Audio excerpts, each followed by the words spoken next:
नमस्कार, मेरा नाम सुमाया राघवन है और मेरे साथ आनंद श्रीवास्तव और बिरमा है।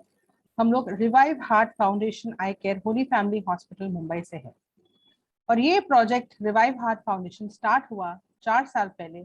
हमारे 3 डॉक्टर्स हैं यहाँ के, डॉक्टर ब्रायन पिंटो, डॉक्टर यश लोखंडवाला और डॉक्टर मंजू सिन्हा। उन्होंने स्टार्ट किया ये प्रोजेक्ट क्योंकि उनके बहुत सारे डॉक्टर कोलीग्स कार्डियक अरेस्ट के शिकार हुए।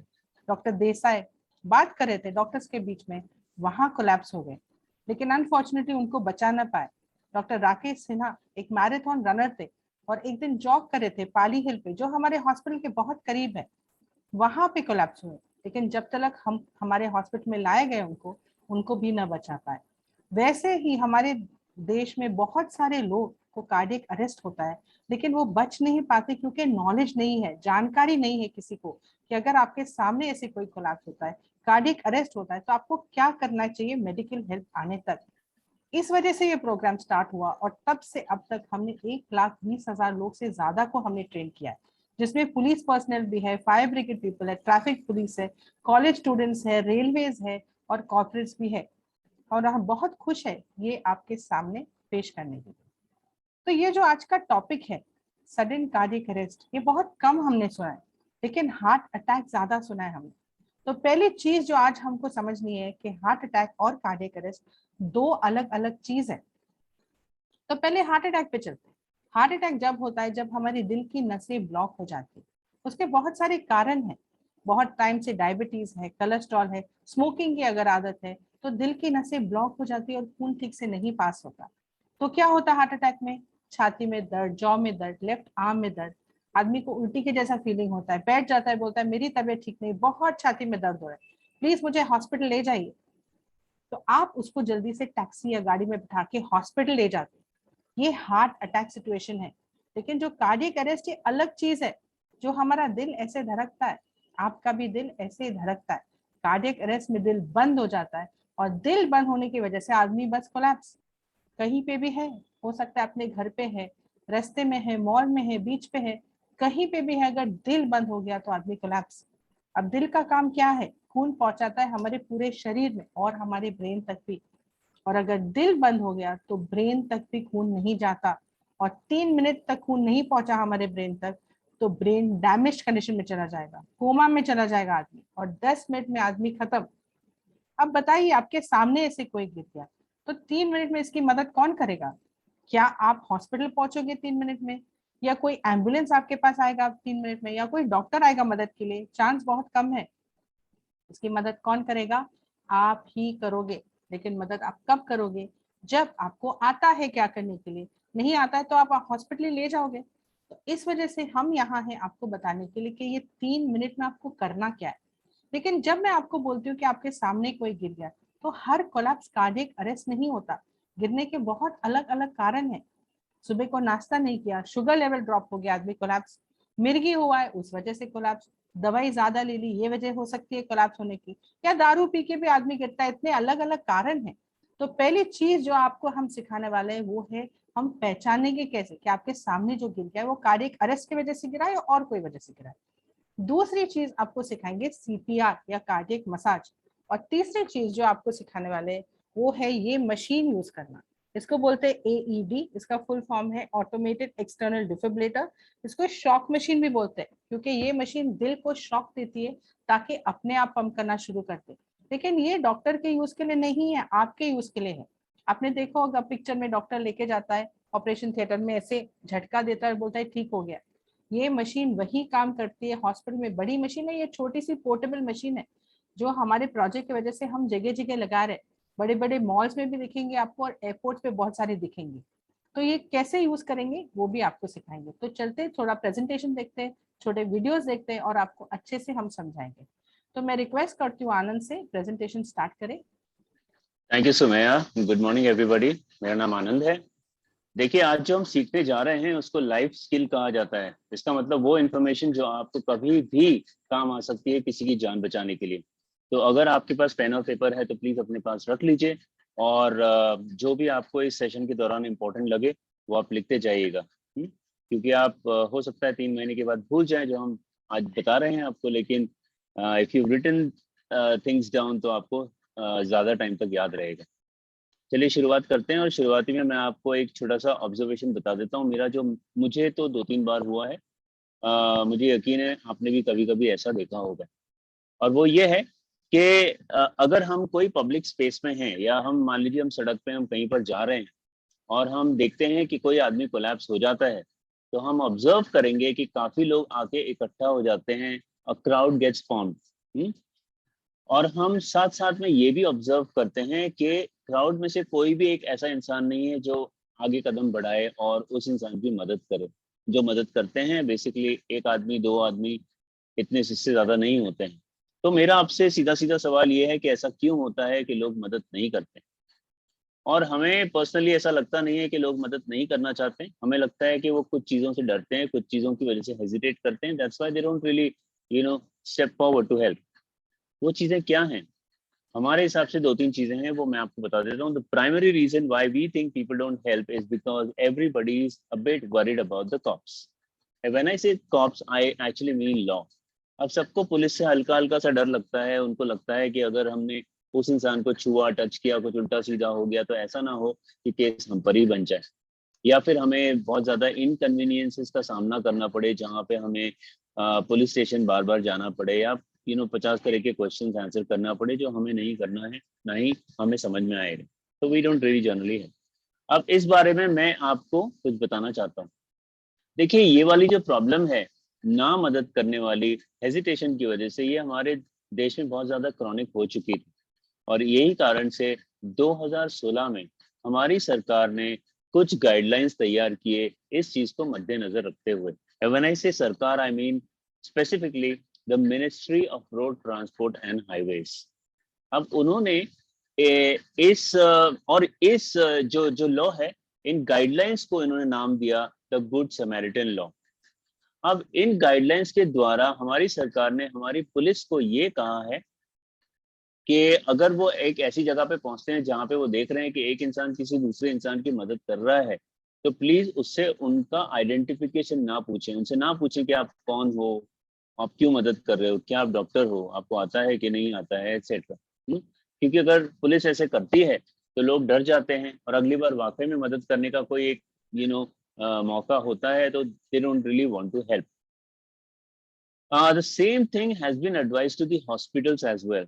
जहाँ पे अगर आपको ये लगता है अगर आप हॉस्पिटल में एक इंसान को लेके जाएंगे तो ऐसा ना हो कि हमसे कई चीजें पूछी जाएं, हमसे पैसा लिया जाए।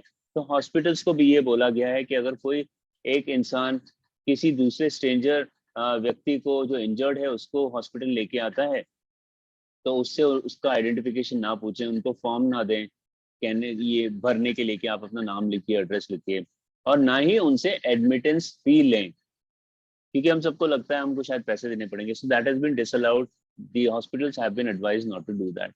ओके, तो मैंने आपको ये चीजें इसलिए बताई ताकि अगर वाकई में मौका मिला आपको किसी की मदद करने का इन द फ्यूचर, तो प्लीज आप हेजिटेट ना करें। देश आपके साथ है, पुलिस आपके साथ है। ओके। दूसरा रीजन लोग मदद नहीं करते हैं क्योंकि उनको पता ही नहीं होता है कि करना क्या है। So we understand that, and specifically when it comes to sudden cardiac arrest नहीं पता होता कि करना क्या है। So we understand that as well. So we can tell you more about that. And the third reason is कोविड-19। देखिए, कोविड-19 एक वायरस है जो किसी को नहीं लगना चाहिए। इसीलिए जब आप किसी इंसान की मदद करें जो स्ट्रेंजर है और पब्लिक स्पेस में है आप, तो ये जरूरी है कि आपके फेस पे मास्क होना चाहिए। In other words, you need to follow all the कोविड-19 प्रोटोकॉल्स। अगर जिसकी मदद कर रहे हैं मान लीजिए उसके फेस पे मास्क नहीं है और आपके पास रुमाल है या दुपट्टा है, तो प्लीज उनके मुंह को कवर कर दीजिए, उसके बाद ही उनकी मदद करिए। ठीक है? Okay, Wilma next. ओके, इस स्लाइड में आप देखेंगे एक फोटोग्राफ जिसमें आपको दिख रहा होगा वही सिनेरियो प्ले आउट होते हुए जो मैंने अभी अभी आपको बताया था। एक क्राउड फॉर्म्ड है, एक आदमी गिरा हुआ है, he is in a sitting position, apparently unconscious. अब आप गौर करिए, कोई भी उनके पास नहीं जा रहा है, ये नहीं पूछ रहा है कि आपको क्या हुआ, क्या आप ठीक हो। ऐसा क्यों लोग नहीं कर रहे हैं, क्यों मदद नहीं कर रहे हैं? फॉर द सेम टू और three odd reasons that I just told you. उनको पता नहीं है कि करना क्या है, and they scared of the cops. So we understand that part. अब क्या होता है, आइडियली अगर ऐसा कभी हादसा होता है तो क्राउड में से कोई ना कोई तो ऐसा व्यक्ति होता है जो एम्बुलेंस को बुला लेता है और कोई ना कोई ऐसा होता है जो पुलिस को भी बुला लेता है, which is both things are the right things to do. लेकिन मान लीजिए अगर आप इस क्राउड का हिस्सा हैं और आपने एम्बुलेंस को बुला लिया है, तो एम्बुलेंस को बुलाने के बाद आप बेसिकली क्या करेंगे? आप कुछ नहीं करेंगे। मेरा ऐसा अजम्पशन है, पर्टिकुलरली आपके लिए नहीं, लेकिन यूजुअली ऐसा ही होता है। और उसका रीजन ये है कि उनको पता नहीं होता है कि करना क्या है, राइट?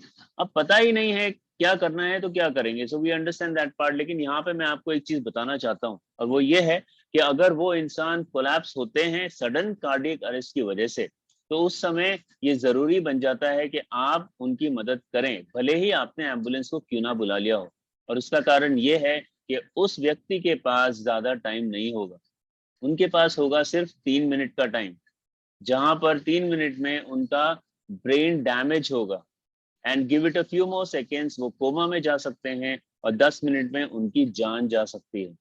और आपको पता ही है कि कभी कभी एम्बुलेंस को आने में देरी हो सकती है, क्योंकि ट्रैफिक कंडीशंस कभी कभी बहुत ज्यादा होते हैं। तो हालांकि एम्बुलेंस आने की एज सुन एज पॉसिबल आने की कोशिश कर तो रही है, लेकिन ट्रैफिक की वजह से नहीं आ पा रही है। और अगर आती है 10 मिनट के बाद, 15 मिनट के बाद, by that time 3-4 minutes have already gone by, आदमी का ब्रेन डैमेज हो चुका है, कोमा में जा चुका है। तो nobody wants that situation to occur. इसीलिए जरूरी है कि आप उनकी मदद करें। लेकिन आप कैसे मदद करेंगे हम आपको जरूर बताएंगे। Just remember one thing, every single minute of delay in helping that person decreases the chances of survival of that person by 10%। तो आपने अगर 10 मिनट सिर्फ सोचने सोचने में लगाया तो वो आदमी ही नहीं रहेगा। ये बात आप ध्यान में रखिए, ठीक है? ओके फिल्मा, can we have the next slide? देखिए इस स्लाइड में आपको 3 व्यक्ति दिख रहे होंगे, आपने श्योरली इनको पहचान भी लिया होगा। क्रिश्चियन एरिक्सन है, रीमा लागू जी हैं, डॉक्टर कलाम साहब हैं। अब ये तीनों को ही सडन कार्डियक अरेस्ट हुआ था, लेकिन अनफॉर्चुनेटली रीमा लागू जी और डॉक्टर कलाम साहब आज हमारे बीच में नहीं है। Christian Eriksen is the luckiest person जो आज हैं। इन केस आपने इनको नहीं पहचाना होगा, मैं जरा इनका इंट्रोडक्शन करा दूं आपको। क्रिश्चियन एरिक्सन डेनमार्क के सिटीजन है, ये प्रोफेशनल फुटबॉलर हैं। रीमा लागू जी को आपने देखा होगा, मूवीज में देखा होगा कई सारी। और डॉक्टर कलाम साहब ऑफकोर्स हमारे फॉर्मर प्रेसिडेंट थे। तो रीमा लागू जी और डॉक्टर कलाम साहब आज तो हमारे बीच में नहीं है, लेकिन the luckiest person today is Christian Eriksen, जिनको पिछले साल सडन कार्डियक अरेस्ट हुआ था, लेकिन उनको बचा लिया गया था वाया पैरामेडिक्स। आज वो खुश हैं, आज तो फील्ड पे फिर से उतर चुके हैं, he is playing now again. लेकिन मैं आपको एक पॉइंट बताना चाहता हूँ, लेकिन पॉइंट बताऊं उससे पहले मैं चाहता हूँ आप इनकी उम्र पे गौर करें। देखिए Christian Eriksen he is a bit young, Reema Lagu ji को आप देखेंगे थोड़ी सी एल्डर हैं क्रिश्चियन से, डॉक्टर कलाम साहब दोनों से ही एल्डर हैं, राइट? अब मेरा पॉइंट आपको बताने का ये है कि सडन कार्डियक अरेस्ट एक ऐसी चीज है जो कभी भी किसी के साथ भी हो सकती है, इसमें उम्र का कोई भी लेना देना नहीं होता है, ठीक है? ये बात आप ध्यान रखिएगा। And it's not just regardless age, it's also regardless fitness levels and regardless gender, which means it can happen to a person who's absolutely fit of health, उनकी डाइट बहुत बढ़िया है, उनका रहना सहना बहुत बढ़िया है, वो रोज जिम जाते हैं, जॉगिंग करते हैं, उनको भी हो सकता है। और एक आदमी को हो सकता है, एक औरत को हो सकता है, एक थर्ड जेंडर को भी हो सकता है। So there is basically no exception जहाँ पे कोई बोले कि ये एक ऐसा इंसान है जिनको नहीं हो सकता, ऐसा नहीं है। The point is everybody needs to know how to help the other person when in need, ठीक है? Okay Wilma, can we have the next slide? देखिए this is a very important slide, ये है differentiation between heart attack and cardiac arrest. अब generally लोगों को नहीं पता होता है कि ये दोनों अलग अलग चीजें हैं। Heart attack is totally different to cardiac arrest, जो सुमैया ने आपको ऑलरेडी बता दिया है पहले अगर आप सुन रहे थे। अब हम आपको डिफरेंशिएशन इसलिए भी बताना चाहते हैं क्योंकि दोनों को मदद करने के तरीके भी अलग होते हैं, तो ऐसा ना हो कि हो रहा है कुछ, आप मदद किसी और तरीके से कर रहे हैं, ठीक है? चलिए मैं हार्ट अटैक से शुरू करता हूँ। देखिए हमारा हार्ट क्या है? बेसिकली हमारा हार्ट है एक muscle, known as a muscled organ, right? अब हमारे हार्ट का प्राइमरी फंक्शन होता है to supply blood all over the body and within the heart as well, ठीक है? अब ये ब्लड पास ऑन होता है वाया आर्टरीज, जिनको कोरोनरी आर्टरीज कहा जाता है। अब प्रॉब्लम्स जो होती हैं वो इन आर्टरीज के अंदर होती हैं और उनको नाम दिया गया है ब्लॉकेजेस। ये टर्म आपने जरूर सुना होगा कि डॉक्टर्स के मुंह से। अब ब्लॉकेजेस प्रॉब्लम क्या क्रिएट करते हैं? They stop the supply of blood. तो जितना बड़ा ब्लॉकेज होगा उतना ज्यादा सप्लाई ऑफ ब्लड रुकेगा। और these blockages they keep growing over time. और कभी कभी तो ब्लॉकेजेस रप्चर भी हो जाते हैं, जिनकी वजह से जो आर्टरी है उनको रोकने लगते हैं। सो अगर आदमी ने मेडिकेशन नहीं लिया है तो क्या होता है कि ये blockages keep growing, and at a certain point of time they blocking the entire artery, जिसको 100% ब्लॉकेज कहा जाता है। अब क्योंकि 100% ब्लॉकेज हो गया है तो ब्लड कहीं पास नहीं हो रहा है, कहीं बॉडी में तो जा नहीं रहा है, लेकिन हार्ट में भी नहीं जा रहा है। और उसकी वजह से क्या होता है, हार्ट के जो मसल्स से टिश्यूज हैं बहुत बुरी तरीके से डैमेज हो जाते हैं और मर जाते हैं। और इसी चीज को कहा जाता है हार्ट अटैक। ठीक है, अब मैं आपको समझा देता हूँ कि आप किस तरह से रिकग्नाइज करेंगे कि किसी इंसान में ये सिम्टम्स हो रहे हैं, तो आप पहचान तो सको कि हार्ट अटैक के सिम्टम्स हैं और आप करेक्टिव एक्शन ले सको।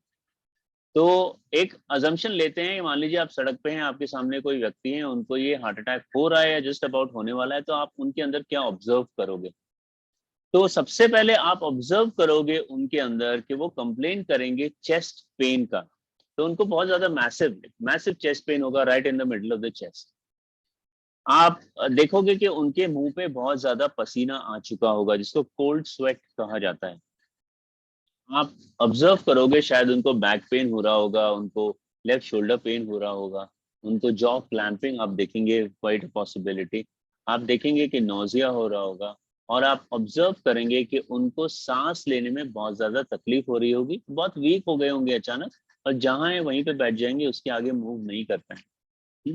तो ये हैं सिम्टम्स हार्ट अटैक के। अगर आपने किसी इंसान को इन सिम्टम्स के साथ देखा तो ये जरूरी है कि आप उस इंसान को इमीडिएटली हॉस्पिटल लेके जाएं, बिल्कुल भी रुके ना। अब आमतौर पे लोग नहीं ले जाते हॉस्पिटल, और क्वाइट इनोसेंटली सो, क्योंकि उनको नहीं पता चल पाता है कि हार्ट अटैक का इशू है। उनको लगता है शायद ये गैस प्रॉब्लम है, शायद ये इंडिजेशन प्रॉब्लम है। तो बोलते हैं रात को भाई साहब ने पानी पूरी ज्यादा खा ली होगी, इसलिए आज इनको गैस प्रॉब्लम हो रही है। तो आप क्या एडवाइस करते हो? आप बोलते हो कि चलो आप बैठिए 5 मिनट के लिए, मैं आपको पानी ला के देता हूँ, आपको पानी में इनो डाल देता हूँ, you are going to be all right, but just relax. लेकिन आप प्लीज ऐसा मत करिएगा, आप ये रिस्क मत लीजिएगा, आप उनको इमीडिएटली हॉस्पिटल लेके जाइए। ठीक है, चलिए कार्डियक अरेस्ट के बारे में मैं आपको बताता हूँ, जिसके बारे में हम आज आपको समझाने की कोशिश कर रहे हैं। देखिए, कार्डियक अरेस्ट टोटली डिफरेंट होता है हार्ट अटैक से, even in terms of how it happens. So blocked arteries etcetera, जो मैंने आपको अभी भी बताया, उसका कोई भी लेना देना नहीं होता है इसमें। तो क्या होता है समझ लेते हैं। देखिए, हर एक इंसान का दिल या स्पेसिफिकली हर एक अडल्ट का दिल बीट करता है एक सर्टेन रिदम से। ठीक है, आपका दिल है, मेरा दिल है, हमारा दिल at the moment is beating with a certain rhythm. अब वो रिदम क्या है? 60 से 100 के बीच में पर मिनट, यानी 60 beats per minute to 100 beats per minute के बीच में हमारा दिल ऑसिलेट होता रहता है, बीट करता रहे, जो हम ऐसा बोलते हैं उस तरह से। अब मान लीजिए इस इंसान का एक्सीडेंट हो गया, या मान लीजिए ये ड्राउन है काफी टाइम तक पानी में, किसी ने इनको निकाला है बाहर, या फिर इलेक्ट्रिक्यूशन हो जाता है इन पर। तो क्या होता है, जो मैंने आपको रिदम बताया, it goes completely haywire, completely chaotic. तो जहां पे हमारा हार्ट बीट होना चाहिए था इस तरह से, बीप बीप बीप बीप, अब होता है इस तरह से। So this is known as fibrillation. So it's a fibrillation of the heart, which means the heart really doesn't know what's happening to it itself, and therefore it stops. और इसी चीज को कहा जाता है कार्डियक अरेस्ट। और देखिए, ये अचानक होता है, सडनली, इसीलिए इसको कहा जाता है sudden cardiac arrest. Heart attack को सडन हार्ट अटैक नहीं कहा जाता है, क्योंकि हार्ट अटैक के अर्ली वार्निंग साइंस होते हैं, कार्डियक अरेस्ट के नहीं होते। Okay, that's why it's sudden cardiac. अच्छा, अब मैं आपको ये बता देता हूं कि अगर किसी को सडन कार्डियक अरेस्ट होता है तो आप उनके अंदर क्या ऑब्जर्व करोगे, ताकि आप समझ जाएं कि okay, this is a cardiac arrest situation now. तो फिर से एक अजम्पशन लेते हैं, आपके सामने कोई एक इंसान है जो जिनको कार्डियक अरेस्ट अभी अभी हुआ है, तो आप क्या देखोगे उन इंसान के अंदर? तो आप देखोगे कि immediately without any warning signs, या without any warning, without making any sound at all, वो अनकॉन्शियस हो जाएंगे और जमीन पर गिर जाएंगे। So he's going to collapse on the ground. और आपके सामने ही हुआ है तो obviously you're going to be a bit concerned आपको थोड़ा सा रिस्पॉन्स चाहिए होगा उनको, आप बोलोगे भैया क्या हुआ आपको, sir are you okay, you can to say that. या फिर अगर कोई लेडी गिरी है तो आप बोलोगे मैम आर यू ओके। देखिए it can happen to a man और a woman, okay, I told you that earlier. So if it's a man you going to say sir are you okay, या फिर आप tap करोगे ऐसे shoulder या फिर ऐसे कुछ करोगे। अगर आपने ऐसे किया तो आपको पता चलेगा कि उनका कोई भी रिस्पॉन्स नहीं है, उनका कोई भी रिस्पॉन्स आने वाला नहीं है, okay, he is become unconscious. फिर आप सोचोगे ठीक है मैं इनका फटाफट ब्रीदिंग चेक कर लेता हूँ। तो आप ब्रीदिंग कैसे चेक करेंगे, you going to put your finger under that person's nose like that and you going to check whether the person is breathing. जब आप ऐसे करोगे तो आपको पता चलेगा कि आपके फिंगर पे कोई भी ब्रेथ नहीं आ रही है उनकी और वो ब्रीद नहीं कर रहे हैं, ओके। फिर आप सोचेंगे ठीक है मैं क्विकली इनका पल्स भी चेक कर लेता हूँ, जब may be the pulse is still working. आप पल्स चेक करोगे, इस तरह से करोगे, या फिर you must seen the doctors do like this. अगर आप ऐसे करोगे तो आपको पता चलेगा कि वो ब्रीद भी नहीं कर रहे हैं। उस समय trust me you are going to go into a panicky situation, it's going to be a panic mode on situation, क्योंकि आपके सामने जो आपको दिख रहा होगा वो बहुत ही भयंकर होगा। आप देख रहे हैं कि आदमी गिर गया है, अनकॉन्शियस है, रिस्पॉन्सिव नहीं है, ब्रीदिंग नहीं है और पल्स भी नहीं है। तो उस समय आपका लॉजिकल कंक्लूजन क्या होने वाला है, आप क्या सोचोगे क्या हुआ उस इंसान को? आप सोचोगे कि शायद वो आदमी अब नहीं रहा, ही इज डेड। लेकिन मैं आपको ये बताना चाहता हूँ कि अगर आपके सामने कभी भी ये सिचुएशन आई जहाँ पे एग्जैक्टली ऐसा ही हो रहा है जैसे मैंने आपको बताया, रिस्पॉन्सिव नहीं है, ब्रीदिंग नहीं है, पल्स नहीं है, तो उस समय आप ये सोचने की गलती मत करिएगा कि वो आदमी मर चुका है, क्योंकि ये सच नहीं होने वाला है, ओके। सच ये होने वाला है कि अब वो कार्डियक अरेस्ट में जा चुका है। और दूसरा सच ये होने वाला है कि उसको आपकी इमीडिएट मदद की जरूरत है। देखिए हार्ट अटैक में आदमी फिर भी कंप्लेन कर सकता है क्योंकि सांस ले रहा है, बोलेगा सर मेरी मदद करो, हॉस्पिटल लेके जाओ। लेकिन कार्डियक अरेस्ट में तो बेचारा बेहोश है, आपको ही देखना पड़ेगा, पहचानना पड़ेगा और हेल्प करना पड़ेगा, okay. You will have no choice at that particular point of time. तो देखिए उस समय आपको इमीडिएटली एक्शन में आना है और उसकी हेल्प करनी है, लेकिन हमने आपको बताया नहीं अभी तक कि हेल्प कैसे करनी है। Before we tell you that मैं आपको एक छोटी सी चीज और बता देना चाहता हूँ। देखिए 2-3 स्लाइड्स पहले मैंने आपको ये बताया था कि आपको 3 मिनट के अंदर अंदर उसकी हेल्प करनी है, even though you may have called the ambulance. I hope you remember that. अब मैंने आपको ये क्यों बताया था, मैं आपको बता देता हूँ। देखिए हमारे बॉडी में एक बहुत ही सेंसिटिव ऑर्गन होता है जिसको कहा जाता है ब्रेन। अब ब्रेन को फुली फंक्शन होने के लिए कंटिन्यूअस ब्लड सप्लाई और ऑक्सीजन की जरूरत होती है, ठीक है। ऑक्सीजन कैसे मिलता है, via the blood, so the blood is actually oxygenated blood, ठीक है। अब अगर एक इंसान को कार्डियक अरेस्ट हो जाता है, इसका मतलब हार्ट के सारे फंक्शन स्टॉप हो चुके हैं, ब्लड कहीं जा नहीं रहा है, और ब्रेन में अगर 3 मिनट तक कंटिन्यूअसली ब्लड सप्लाई नहीं पहुंचता है तो ब्रेन डैमेज कंडीशन में जाता है। A few more seconds and the person is going to go into coma, and 10 minutes about he is going to be no more. इसीलिए उस समय you have to jump into action, help that person immediately without much thought, ठीक है। अब हमने आपको अभी तक बता दिया कि प्रॉब्लम क्या है, अब हम आपको ये बताते हैं कि सॉल्यूशन क्या है, आप क्या कर सकते हैं ताकि आप उसका ब्रेन भी बचा सकें और उसकी लाइफ भी बचा सकें। कब तक, जब तक कोई मेडिकल हेल्प या एम्बुलेंस ना आ जाए, ठीक है। So we going to go through it in 4 very simple steps. आप लिखते जाइएगा, at the end of the session we going to answer a lot of all your question, ठीक है। ऑलराइट सुमित। सो अब तक हमने समझा है कि हार्ट अटैक और कार्डियक अरेस्ट दो अलग अलग चीज है। हार्ट अटैक में आदमी बता रहा है आपको तबीयत ठीक नहीं है, छाती में दर्द हो रहा है, आप उसको हॉस्पिटल ले जा रहे हो। लेकिन कार्डियक अरेस्ट में आपके सामने कोलैप्स हो गया है, सांसें नहीं है, होश नहीं है, और उसकी मदद कैसे करेंगे वही हम सीखने वाले अगले 4 स्टेप्स में। तो चलते हैं पहले स्टेप में। पहले स्टेप में हमको सीखना है कि आपके सामने जो गिरा है वो कार्डियक अरेस्ट की वजह से गिरा है या और कोई वजह से गिरा है, तो हम वो कैसे पहचानेंगे। तो सोचिए आपके सामने कोई गिर गया है, या तो बैठे बैठे गिरा है या ऐसे साइडवेज गिरा है। पहली चीज उसको जमीन पे लेटाना है, एकदम सीधा। जमीन पे आपने सीधा लेटा दिया, फिर आपको उसके दोनों कंधों पे थोड़ा जोर से मार के पूछना है कि हेलो आप ठीक हो कि नहीं, ऐसे हेलो क्या आप ठीक हो, भाई साहब क्या आप ठीक हो। तो आप देख सकते हो आनंद और मुझे ऐसे, हेलो क्या आप ठीक हो।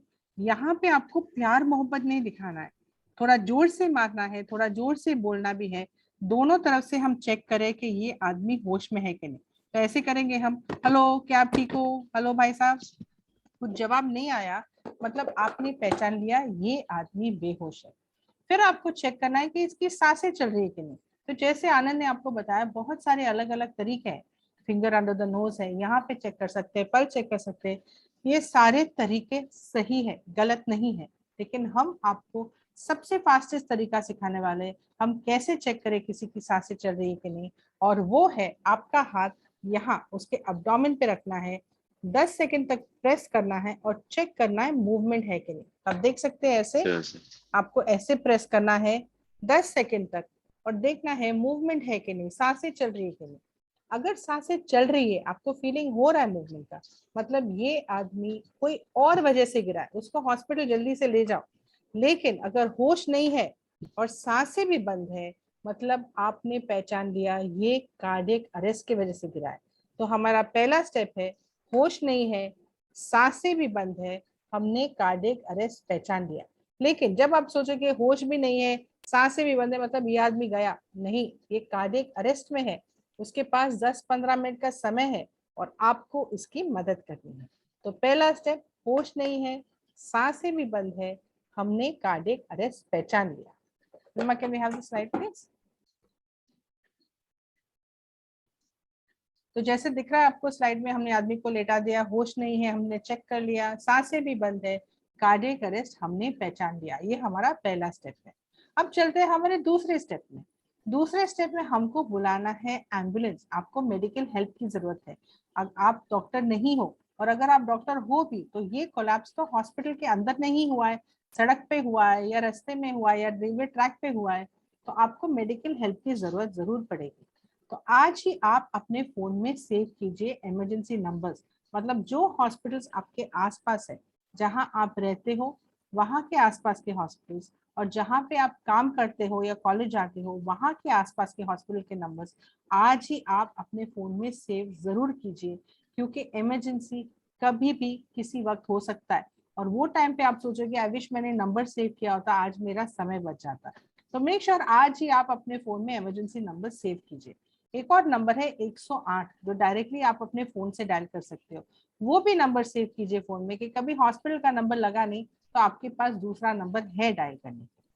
अब जब आप कॉल करोगे एम्बुलेंस, याद रखिए वो टाइम पे बहुत पैनिक सिचुएशन है, आदमी कोलैप्स है, बहुत सारा आवाज है, कियोस है, तभी आप फोन करके बोलोगे जल्दी से एम्बुलेंस भेजो, तब छोटा सा एम्बुलेंस में वार्ड बॉय आ जाएगा स्ट्रेचर लेके।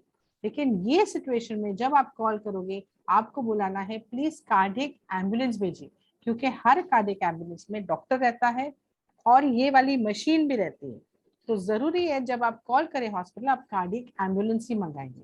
और अगर ये मशीन आपके कहीं आसपास है, जैसे मैंने बोला है मॉल्स में बहुत सारे हैं, एयरपोर्ट्स पे बहुत सारे हैं, और हमारे प्रोजेक्ट की वजह से हम मुंबई में भी लगा रहे हैं, तो अगर ये मशीन आपके कहीं आसपास है तो किसी को बोलिए जाके ये एईडी मशीन लेके आए। तो दूसरे स्टेप में आप मंगाओगे कार्डियक एम्बुलेंस और ये मशीन अगर आपके कहीं आसपास है तो। Anand, you want to add something here? I just add one very quick thing Sumaiya about 108। देखिए सुमैया ने आपको 108 के बारे में बताया है, उसके बारे में मैं सिर्फ एक छोटी सी इंफॉर्मेशन देना चाहता हूँ, और वो ये है कि 108 सिर्फ एक स्टेट की बात नहीं है। जैसे फॉर एग्जांपल महाराष्ट्र की बात नहीं है। 108 हमारे देश के 18 स्टेट्स में ऑपरेशनल है। तो अगर ऐसा कभी समय आता है जब आप अपने स्टेट से आउट ऑफ स्टेट कहीं दूसरे स्टेट गए हैं, वहां पे आपके सामने हादसा होता है और आपको इमीडिएट एम्बुलेंस की जरूरत है, you can always avail the services. अब क्विकली आप गूगल में चेक कर लीजिए whether it's operational in that city in that state, और अगर है तो you can always dial them and they will come immediately, right? Okay Suman. So हमारे दो स्टेप हो गए, हमने कार्डियक अरेस्ट पहचान लिया और हमने कार्डियक एम्बुलेंस भी बुला लिया। अब चलते हैं हमारे तीसरे स्टेप में। तीसरे स्टेप में हम सीखेंगे सीपीआर या कार्डियक मसाज। तो पहले आप देख लीजिए कि ये देना कहाँ है बॉडी पे। तो अगर ये मैनिक्विन दिख रहा है आपको, एक इमेजिनरी क्रॉस सोचिए, दो निपल के बीच में जो सेंटर पॉइंट है, यहाँ पे आप दोगे कार्डियक मसाज या चेस्ट कंप्रेशन। तो आपका खुद का बॉडी आप फील कर सकते हो, ऊपर से बीच में एक स्टर्नम है, हार्ट पोर्शन, यहाँ दो निपल के बीच में जो यहाँ पे सॉफ्ट पोर्शन आ जाता है, यहाँ पे आप दोगे चेस्ट कंप्रेशन या कार्डियक मसाज। याद रखिए ये पॉइंट वही है, आदमी है तो भी औरत है तो भी पॉइंट यही रहेगा। देखिए अब हम आपको हैंड पोजीशन दिखा रहे हैं, तो फिर से हमारे साथ ये करिए, जो आपका डोमिनेंट हैंड है वो सीधा रखिए, ऐसे एल्बो स्ट्रेट रखेंगे, हाथ एकदम स्ट्रेच्ड आउट रहेगा, फिंगर्स ओपन रहेंगे और ऊपर से आप इंटरलॉक करेंगे दूसरा हाथ ऐसे। आपका पोजीशन ऐसे होना चाहिए जैसे आनंद और मैं आपको दिखा रहे हैं, दोनों एल्बो स्ट्रेट, हाथ एकदम टाइट। सो जरूरी है आप भी हमारे साथ ये जरूर कीजिए। अब देखिए ये है हील ऑफ द पाम, ये हील ऑफ द पाम ये सेंटर पॉइंट में आएगा, जो सेंटर पॉइंट आपको दिखाया था दो निपल के बीच में ऐसे। और कैसे करना है चेस्ट कंप्रेशन, अभी आपको छोटा सा हम वीडियो दिखाने वाले हैं जिसमें आपको और अच्छे से समझ में आ जाएगा। तो देखते हैं video.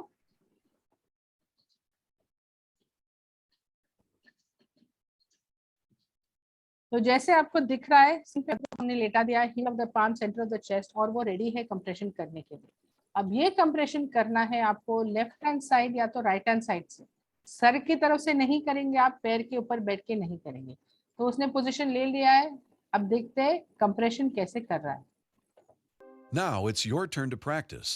First, get into position. Place the heel of one hand on the center of the chest. Put the heel of your other hand on top of the first. Follow along with the drum beat. Let's begin. Push straight down, hard. Push down at least 2 inches. Push at the rate of 100 to 120 compressions per minute. After each compression, let the chest come back up to its normal position. Keep your compressions going until the drum beat stops. तो देखिए कैसे compression कर रहा है, heel of the palm centre of the chest है, hands ऐसे ही interlock है जैसे अभी हमने आपको दिखाया, एल्बो स्ट्रेट है, पूरा प्रेशर शोल्डर से आ रहा है और वो कंप्रेस कर रहा है, ऊपर आ रहा है, फिर से कंप्रेस कर रहा है, हार्ड एंड फास्ट कर रहा है। इसको थोड़ा ध्यान से देखिए, आपको ऐसे ही करना है इमरजेंसी सिचुएशन में। तो जैसे हमने देखा वीडियो में, heel of the palm centre of the chest और उसने कंप्रेशन स्टार्ट किया। अब ये कंप्रेशन करने हैं आपको 100 से 120 एक मिनट में, 5 सेंटीमीटर नीचे जाके ऊपर आना है। और ये रिदम है 100 से 120। ऐसा रिदम क्यों है? क्योंकि हमारा दिल ऐसे धड़कता है, 1 2 3 4, वही रिदम से हमको कंप्रेशन करने हैं, 1 2 3 4। तो एग्जैक्टली हम कर क्या रहे, उसका दिल बंद हो चुका है। दिल बंद होने की वजह से खून उसके पूरे शरीर में नहीं जा रहा है और ब्रेन तक भी नहीं जा रहा है। और 3 मिनट तक ब्रेन तक खून नहीं पहुंचा तो आदमी का ब्रेन डैमेज हो जाएगा, 10 मिनट में आदमी खत्म। ये हम नहीं चाहते। तो ये जो हमारा हील ऑफ द पाम है, ये उसका दिल बन जाता है।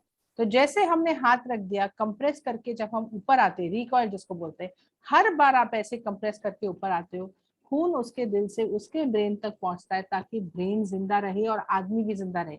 देखिए कितनी जरूरी चीज है ये। हर बार आप कंप्रेस करके छोड़ते हो, खून उसके ब्रेन तक पहुंचता है। लेकिन ये करना इजी नहीं है।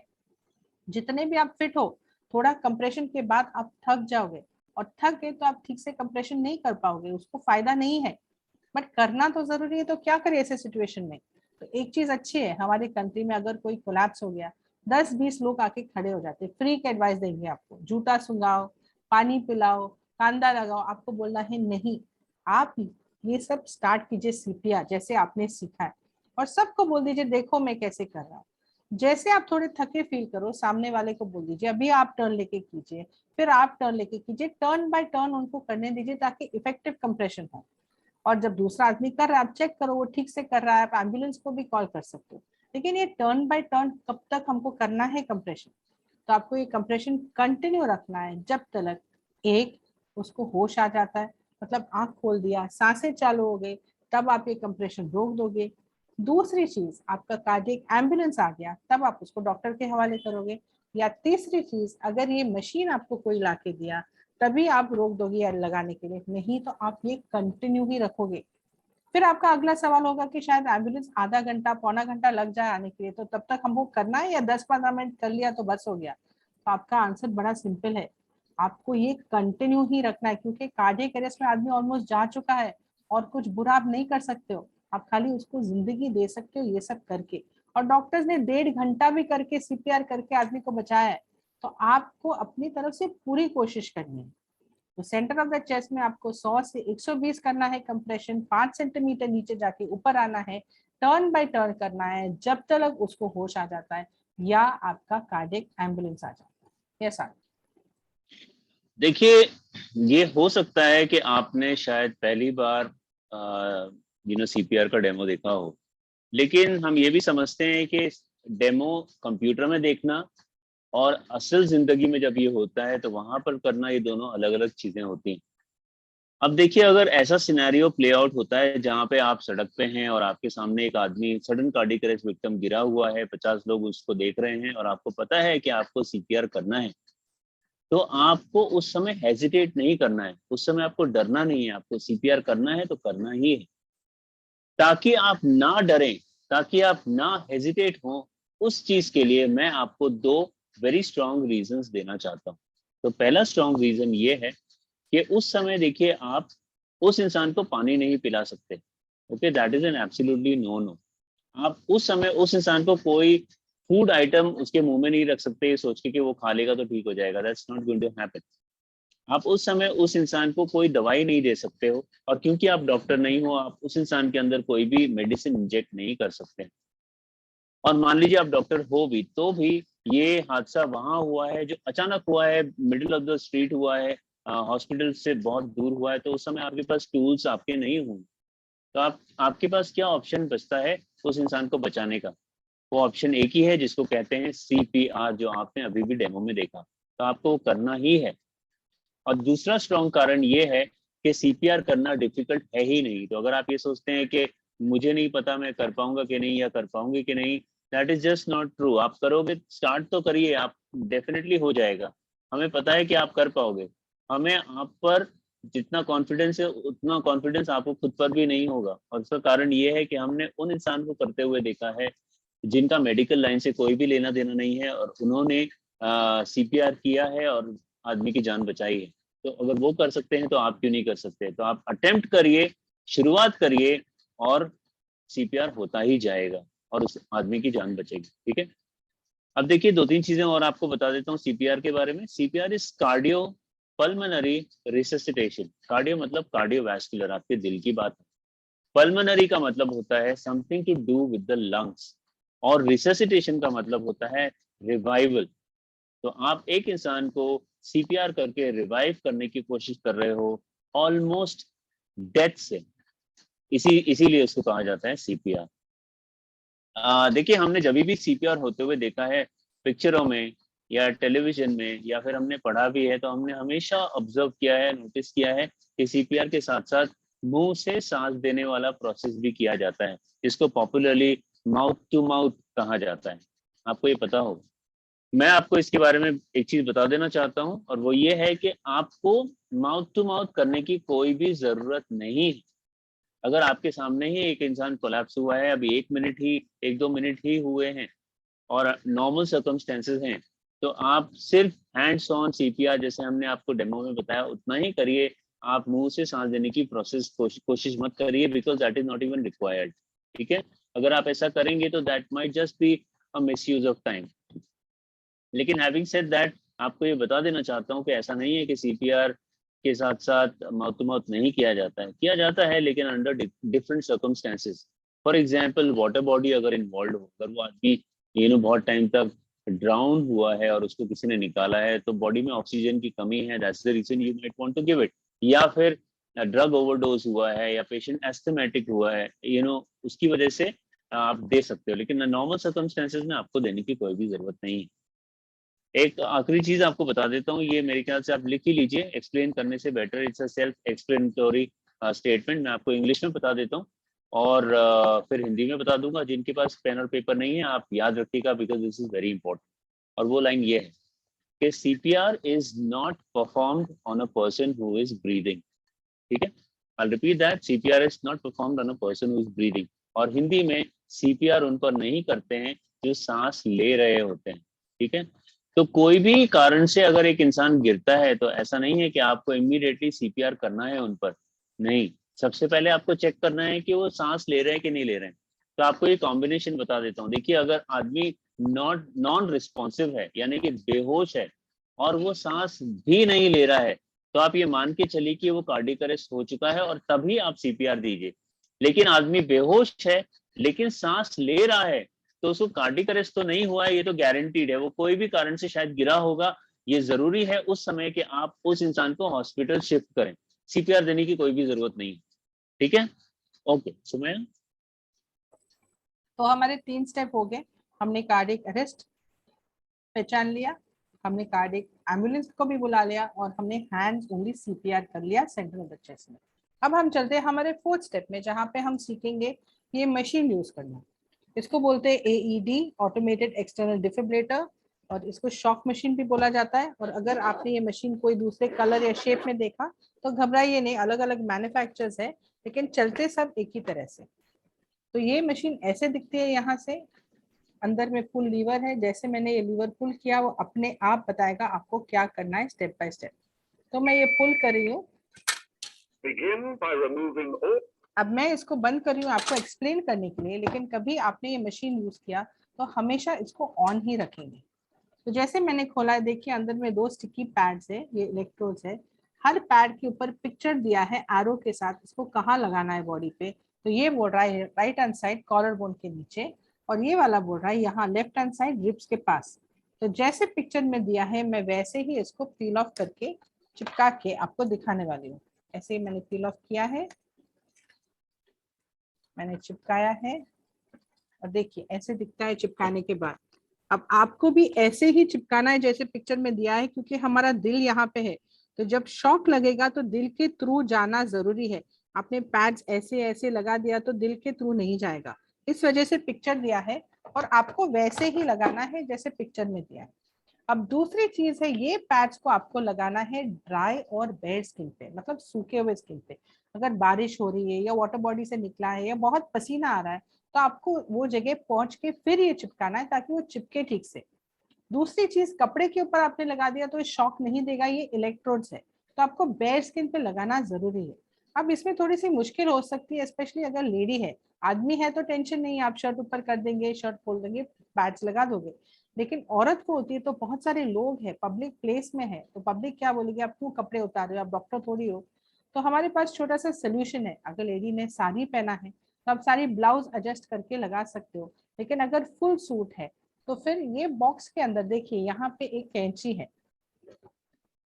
आपको ये कैंची दिख रही है, ये कैंची आप निकालोगे, इतना पोर्शन कपड़े का काट दोगे, इतना पोर्शन कपड़े का काट दोगे और पैच लगा दोगे। आपको पूरा कपड़ा निकालने की जरूरत नहीं है, तो मॉडेस्टी भी रहेगा और आप जान भी बचा लोगे। तो हमने पैच लगा दिया। अब सुनते हैं मशीन क्या बोलती है।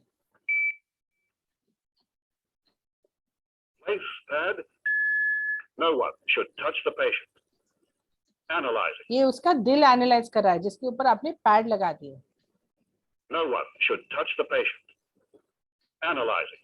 Shock advised. Stay clear of patient. Press the flashing orange button now. देखिए ये बोल रहा है Deliver shock now. Button press करो शॉक देने के लिए।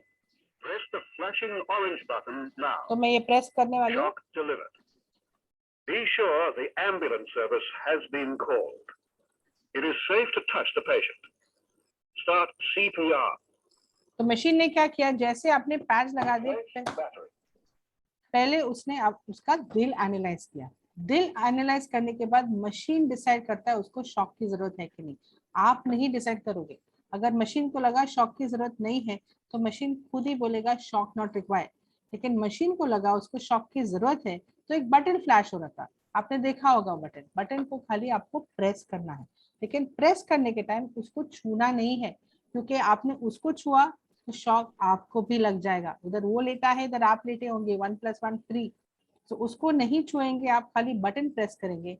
बटन प्रेस करने के बाद झटका आने के बाद मशीन बोलेगा अभी आप CPR स्टार्ट करो। तो आप पैड्स नहीं निकालोगे, आप मशीन भी ऑफ नहीं करोगे, आप सेंटर ऑफ द चेस्ट में कंप्रेशन स्टार्ट करोगे, क्योंकि मशीन ने आपको बोला है। 2 मिनट तक मशीन बंद है, बंद है मतलब चुप है, आपको अलाउ करती है CPR करना। 2 मिनट के बाद वो सेकेंड साइकिल में जाके उसका दिल फिर से एनालाइज करके डिसाइड करेगी उसको दूसरा शॉक की जरूरत है कि नहीं, क्योंकि जरूरी नहीं एक शॉक में उसका दिल स्टार्ट हो जाए पंप करना। उसको शायद 2, 3, 5, 10 शॉक की जरूरत पड़ सकती है, लेकिन कितने शॉक देने हैं वो मशीन ही डिसाइड करेगा। आपको खाली उसके प्रॉम्प्ट सुनने हैं और वही करना है जो मशीन आपको बोलता है करने के लिए। याद रखिए, मशीन आपके यूज के लिए है, डॉक्टर के यूज के लिए नहीं है। तो अगर मशीन आपके सामने है, डरिए नहीं, आगे जाके यूज कीजिए। यूज करके आप किसी की जान भी बचा सकते हैं। जैसा देखिए एईडी के बारे में भी मैं वही कहूंगा जो मैं सीपीआर के बारे में अभी भी कहा था आपसे, और वो ये कि कभी ऐसा मौका आता है जब आपको एईडी यूज करना पड़े तो आप प्लीज हेजिटेट तो मत करिएगा, for a very simple reason जो सुमैया ने ऑलरेडी आपको बताया है कि ये आप ही के यूज के लिए है, डॉक्टर के यूज के लिए नहीं है। They've got defibrillators in the hospital. ये छोटा वर्जन है, आप ये पोर्टेबल वर्जन है, आप कहीं पर भी इसको लेके जा सकते हैं इमीडिएटली जहाँ पे हादसा हुआ है और उसकी मदद कर सकते हैं। ठीक है, अब देखिए ये इसकी जरूरत ही क्यों है ये भी आप समझ लीजिए। मैं आपको क्विकली बता देता हूँ। देखिए सीपीआर करते करते आपको ये नहीं पता चल पाएगा कि कितना टाइम करना है, लेकिन एईडी भी अगर साथ में हो और एईडी से अगर शॉक मिलता है इंसान को तो चांसेस ऑफ सर्वाइवल और revival of that person increase.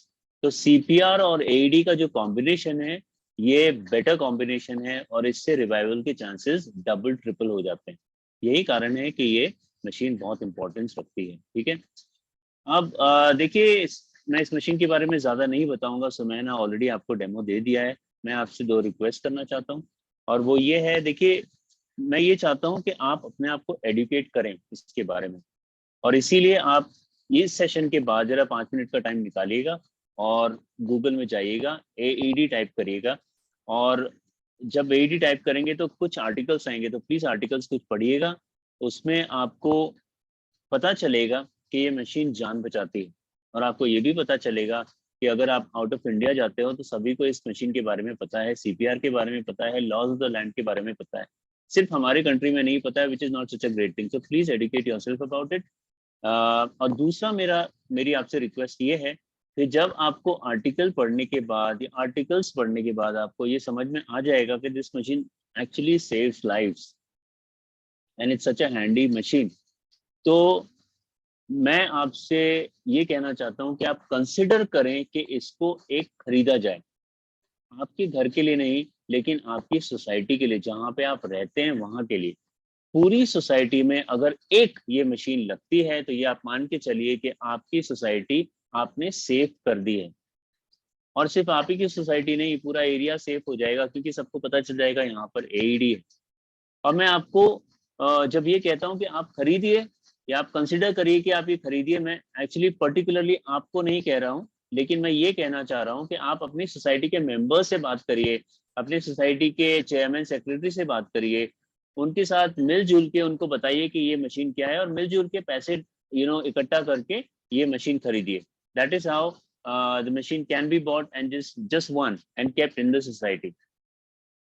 अब देखिए मैं आपसे ये कह भी क्यों रहा हूँ इसका भी मैं आपको रीजन दे देता हूँ।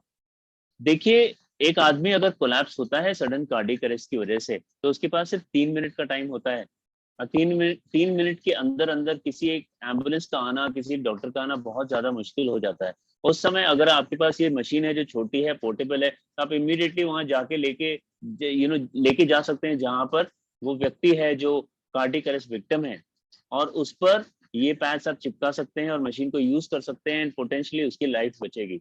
सो in the interest of saving lives, please consider करिए कि आप अपनी सोसाइटी में या जहां आप जिम में जहाँ जाते हैं वहां पे आप बोलिए उनको कि एक मशीन लगे ताकि लोगों की जान बचे।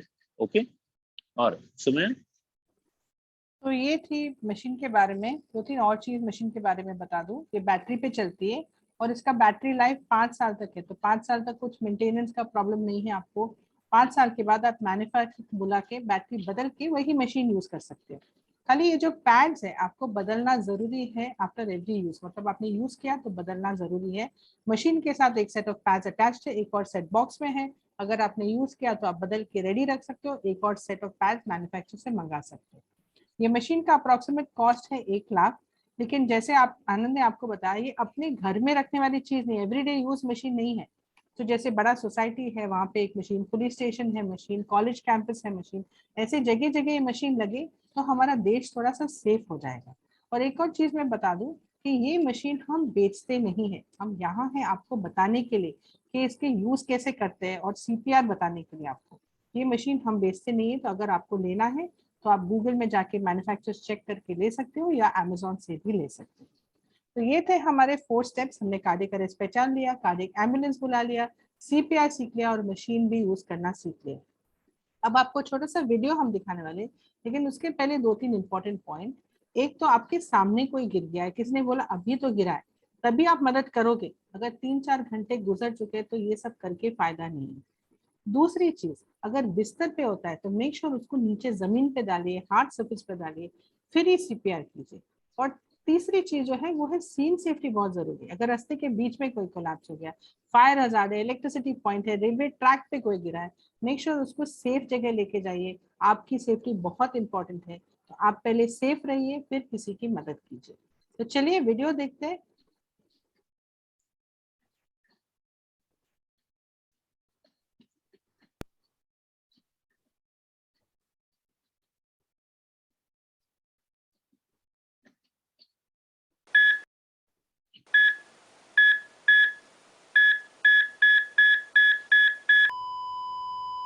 आपको याद है ना, हम लोग उस दिन शादी में गए थे। और आपको मेरी वो फ्रेंड याद है ना, सुनीता? कल सेम कॉस्ट्यूम ना मुझे भी अपने लिए चाहिए। अंकल, याद है आपको मैंने बोला था? Uncle, uncle, uncle, please help me please, please help me. My God, कोई गिर गया है। चलो देखते हैं। अंकल, मैडम, क्या हुआ? प्लीज आप एम्बुलेंस को कॉल करेंगे?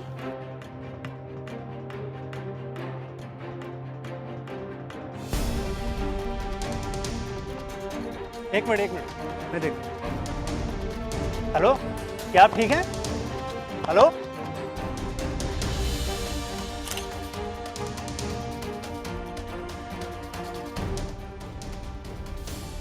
इनको कार्डियक अरेस्ट आया हुआ है। आप जाके शॉक मशीन लेकर आइए, तब तक मैं इनको हार्ट मसाज देता हूँ।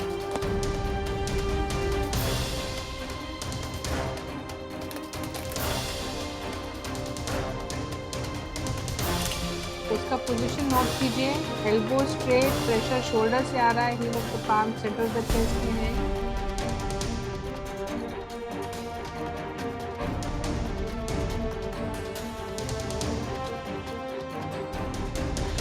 ये बॉक्स यहीं रख दीजिए, और जैसे मैं कर रहा हूँ हार्ट मसाज, आप वैसे ही करिए। तो ज़रा भी टाइम वेस्ट नहीं है। जब एक आदमी मशीन खोल के पैड लगा रहा है, दूसरा आदमी कंटिन्यू कर रहा है चेस्ट कंप्रेशन।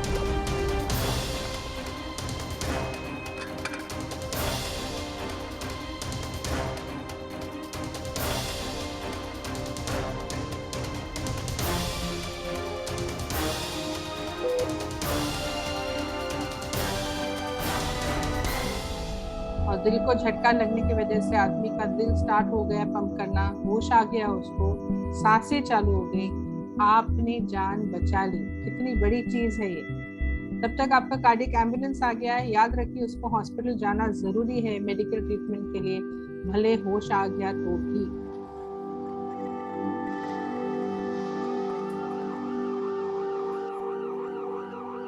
और 3 हफ्ते के बाद पूरा मेडिकल ट्रीटमेंट लेने के बाद वो नॉर्मल सी जिंदगी जी रहा है। याद रखिए, युवा हो, वृद्ध हो, किसी को भी हो सकता है कार्डियक अरेस्ट। और हर मिनट आप सोचते हो मदद करूं कि नहीं, उसके चांसेस जीने के घट जाते 10% से। तो आगे जाइए, मदद कीजिए, जान बचाइए। और जो आज आपने सीखा है, अपने फ्रेंड्स को, अपने फैमिलीज को और 5-10 लोग को जरूर सिखाइए। और लेकिन जब आप किसी को सिखा रहे हो, प्लीज किसी को मत बोलिए चलो लेटो मुझे सीपीआर करना है, क्योंकि सीपीआर उसके ऊपर नहीं करते जिसकी सांसें चल रही है। इस वजह से जिसको हार्ट अटैक हो रहा था, दिल में दर्द हो रहा था, आप उसको हॉस्पिटल ले गए, लेकिन जो आपके सामने गिरा है, होश नहीं है, सांसें नहीं है, उसके ऊपर ही आपने सीपीआर किया। तो फर्क समझिए, लेकिन आगे जाके मदद कीजिए, आप भी किसी की जान बचा सकते हो।